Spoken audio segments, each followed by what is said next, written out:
They're here. They're good. They're eager. So why am I still doing things my team should be doing?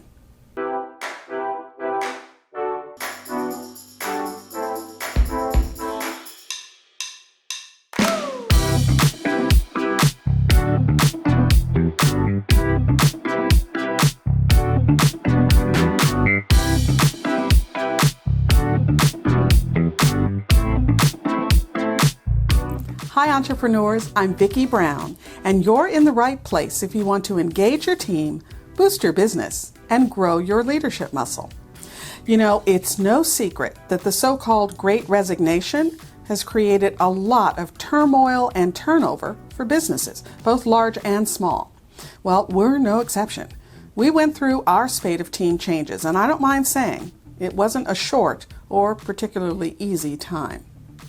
Everyone was doubling and tripling up on work. I was obsessing every day about how to get everything done without driving my existing team into the ground.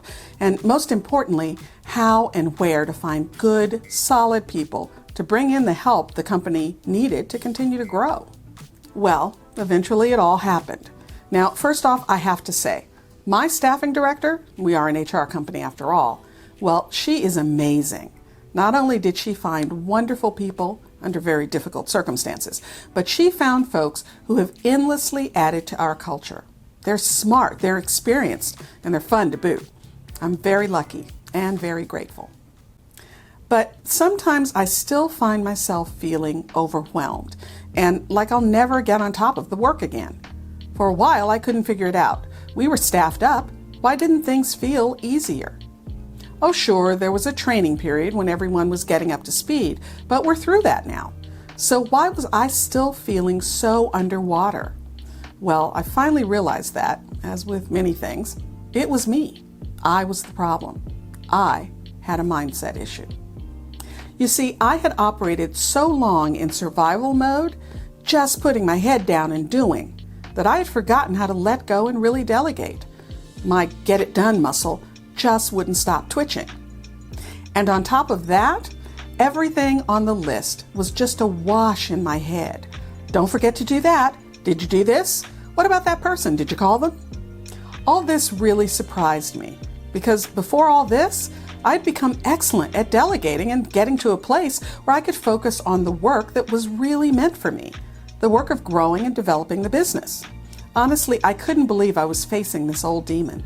I had done all this work before. So I'm here to tell you, conquering this problem isn't a set it and forget it issue. It will creep back into your business life before you know it. But you can stop things in their tracks. Just follow this simple framework.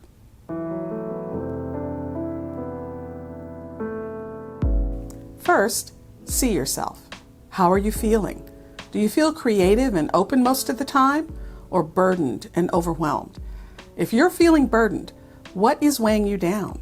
What project or task or issue? Now, ask yourself why you haven't assigned it to someone else. Now, this one is tricky because when I did this part, I had all sorts of, well, what I thought were reasonable explanations. I'm in the middle of it, so it's easier if I just finish it up.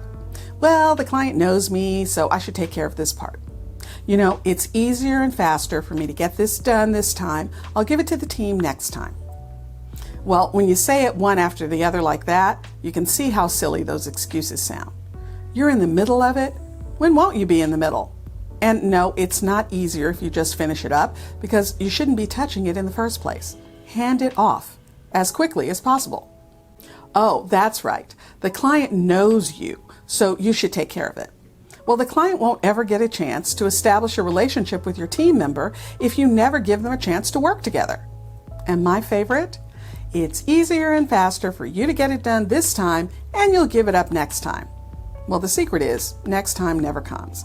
You just keep doing it, so the team can't get good at it, and you can't get rid of it. Try this. Remember what you should be doing every day. It can be so much easier to change your behavior when you're moving toward something versus away from something. So move toward the leader that you're meant to be. The leader that focuses on moving the company forward toward the vision and leading and developing the team to carry out that vision. And don't just think about it. Start doing it. For me, it was getting back to writing. So I made it a point to have a writing session twice a week. It turned out I enjoyed it so much, it pushed me further into my leader role. And once you remember who you are and what you should be doing, it's time to clear the decks.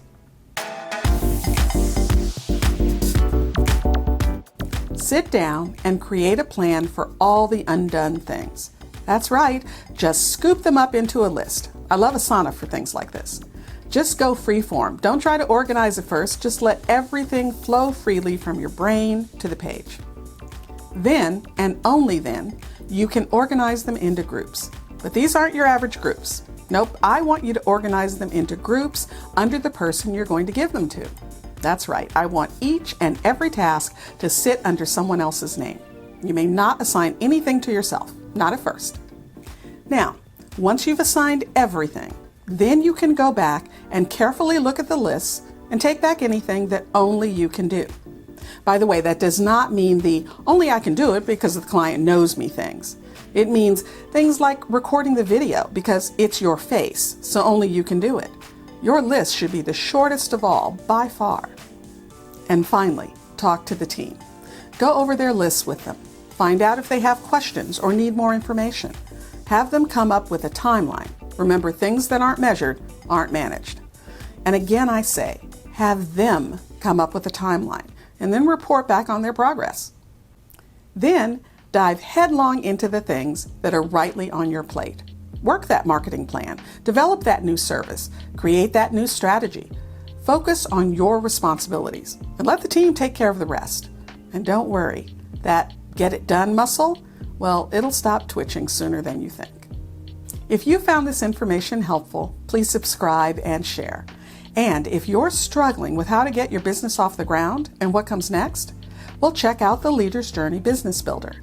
I designed this completely free video series to help you with figuring out who your customer is and where to find her, how to sell without selling, how to package and deliver your service, and much more. Check it out by using the link leadersjourneyexperience.com. And remember, your inspired leadership is the secret sauce to having a high-performance team and a wildly successful business you'll love. I'll see you next time on Leader's Journey.